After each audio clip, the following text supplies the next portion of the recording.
அப்படியா? அப்போ நார்மலாக தான் இருந்தான்.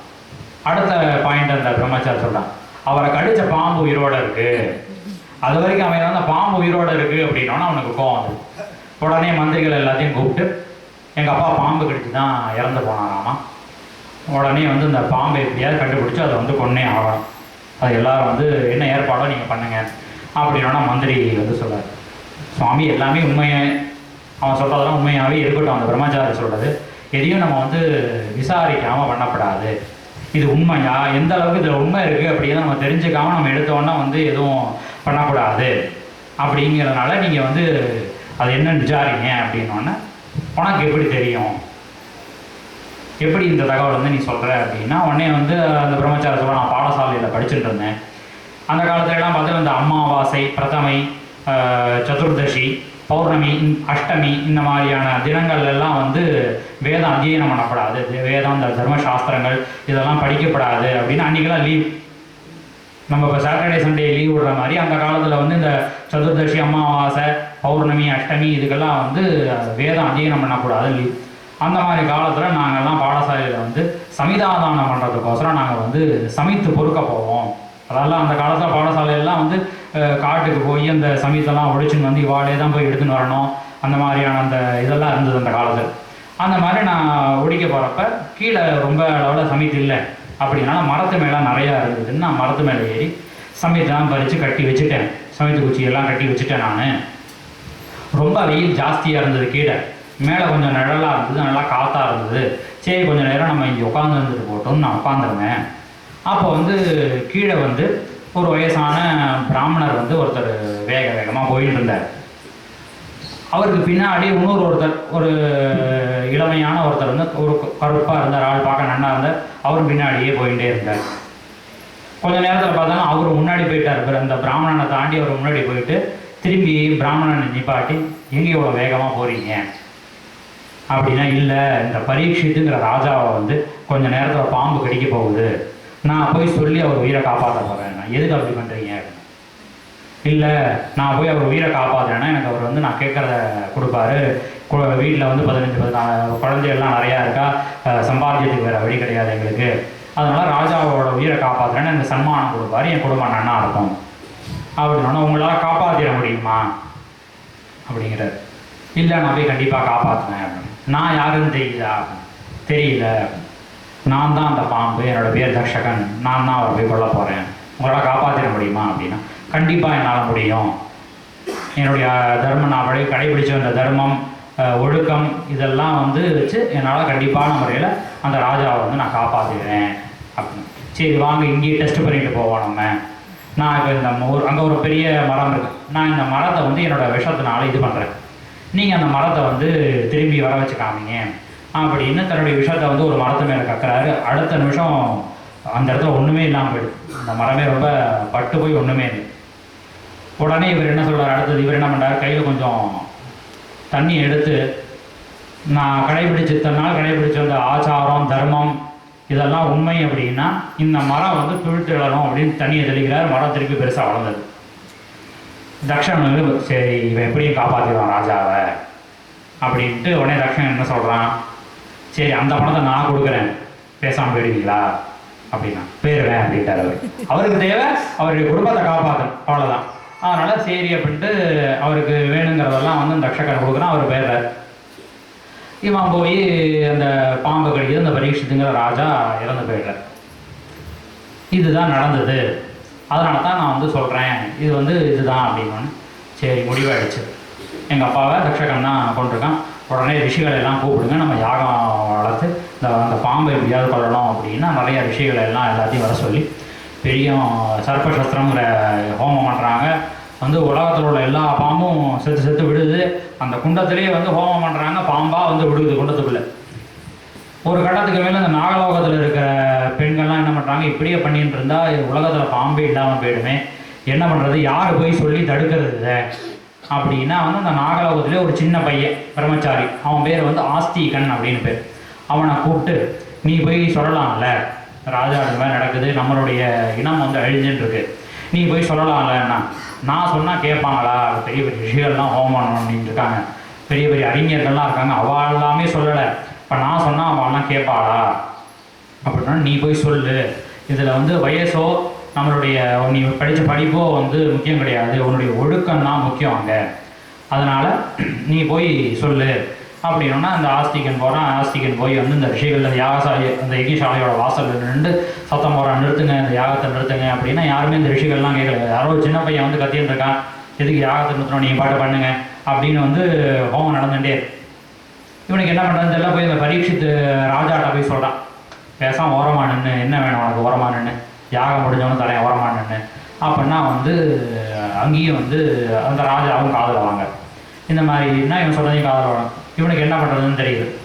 அதே மாதிரி இவனு என்ன பண்ணுறான், கையில் கொஞ்சம் ஜலத்தை விட்டு, நான் இத்தனை நாள் கடைபிடிச்சின்னு வந்த சந்தியா வந்தாலும் அனுஷ்டானம் இதெல்லாம் உண்மை, நான் கடைபிடிச்சி வந்த ஒழுக்கம்லாம் உண்மை அப்படின்னா இந்த யாகம் இதோட நின்றுணும் அப்படின்னு தண்ணியை தெளிக்கிறான். குண்டத்தில் எழுந்துட்டு இருக்க நெருப்பு அப்படி நின்று போயிடுது, பாம்பெல்லாம் ஒழுகிறது நின்று போயிடுது.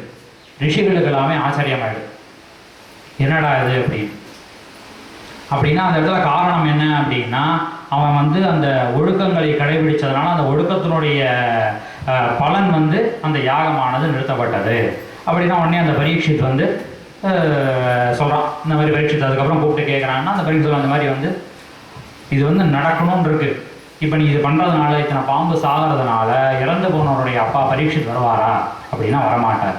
நீ வந்து என்ன பண்ணணும் அப்படின்னா வந்து இவ்வளோ தர்மங்கள் தெரிஞ்சிருக்கு, உனக்கு சாஸ்திரங்கள் படிச்சிருக்க, நீ என்ன பண்ணணும் அப்படின்னா உன்னுடைய அப்பாவுடைய ஆத்மா வந்து நல்ல கதியை அடையணும் அப்படின்னு வந்து அதுக்கு நீ என்னென்ன பண்ணணுமோ அதுதான் நீ பண்ணணுமே தவிர இத்தனை பாம்புகளை கொன்றதுனால ஜீவராசிகளை கொன்றதுனால உனக்கு எந்த விதமான பயனும் இல்லை. அதனால நீ வந்து இந்த யாகத்தை நிறுத்திட்டு உங்கள் அப்பாவுடைய சத்கதிக்கு என்ன செய்யணுமோ அதுக்கான வழியை நீ பாரு அப்படின்னு சொல்கிறார். அதுக்கப்புறம் தான் வந்து அந்த யாகசாலையிலேயே வந்து அவனை உட்கார வச்சு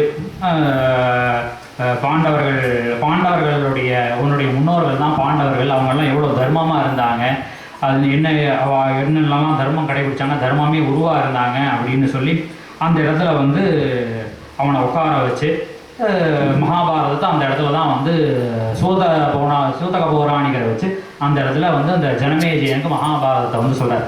அதனால் இதுலேருந்து நம்ம என்ன தெரிஞ்சுக்கணும் அப்படின்னா வந்து ஒழுக்கம், அதாவது நம்மளுடைய சம்பிரதாயங்கள் சாஸ்திரங்கள் கடைபிடிப்பது எவ்வளோ முக்கியமோ அதே மாதிரி நம்மளுடைய ஒழுக்கத்தை கடைபிடிப்பதும் செல்ஃப் டிசிப்ளினை கடைபிடிக்கிறது ரொம்ப முக்கியம்.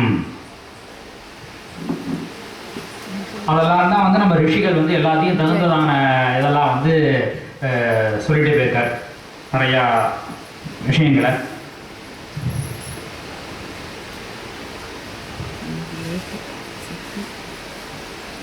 அதனால் நம்ம தாய்மார்கள் நம்ம பெற்றோர்கள் என்ன பண்ணணும், ஆசிரியர்கள் என்ன பண்ணணும், முடிஞ்ச அளவுக்கு அதாவது நம்ம வந்து சொன்ன மாதிரி நம்ம 50-50 இருக்கும். அதாவது இதையும் விட முடியாதுங்கிறதுனால ஆல்ரெடி வந்து நம்ம ஸ்கூலில் எல்லாமே வந்து சொல்லிக் கொடுத்துன்னு தான் இருக்கும். இது எல்லா பக்கமுமே வந்து இது நடக்கணும்.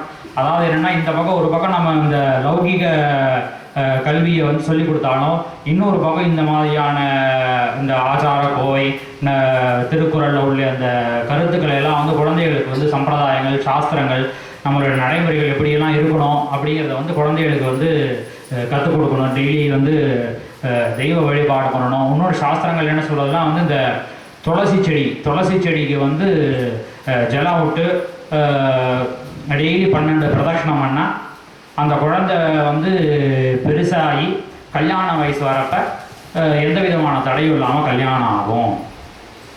இது மாதிரி நிறைய நிறைய விஷயங்களுக்கு அதனால் நிறைய பலன்களை கொடுக்கக்கூடியது இருக்குது. அது மாதிரி சின்ன விஷயங்களை வந்து நம்ம குழந்தைகளுக்கு சொல்லணும். அதாவது வந்து கோயிலுக்கு போகிறப்ப வந்து பட்டு பாவாடை சட்டை அந்த மாதிரியான ட்ரெஸ்ஸு போட்டுன்னு போகணும், தலைவாரி பின்னிக்கணும், பூ வச்சுக்கணும், வளையல் போட்டுக்கணும், அந்த மாதிரியான விஷயங்கள். அது மாதிரி பசங்களுக்கு வந்து நெத்தியில் விபூதி எடுத்துக்கணும், முடியெல்லாம் ஒழுங்காக வெட்டிக்கணும். அதாவது இப்போ வந்து குழந்தைகளுக்கே வந்து பார்த்தீங்கன்னா அதான் நம்மளே நல்லா வெட்டி விடலாம் வந்து அப்படின்னு இது போனால் அவன் வந்து அந்த குழந்தைகள் இந்த மாதிரி வெட்டி விட்டுமா அந்த மாதிரி ஸ்ரீலாக ஒரு கோடு போட்டு விட்டு அதாவது ஒரு அந்த டிசிப்ளினே இல்லாமல் இருக்குது ஸ்கூல்லலாம். இப்போ வந்து உண்மையாக சொல்லணும்னா வந்து சில ஸ்கூல்லலாம் இதை கண்டிக்கிறதும் இல்லை.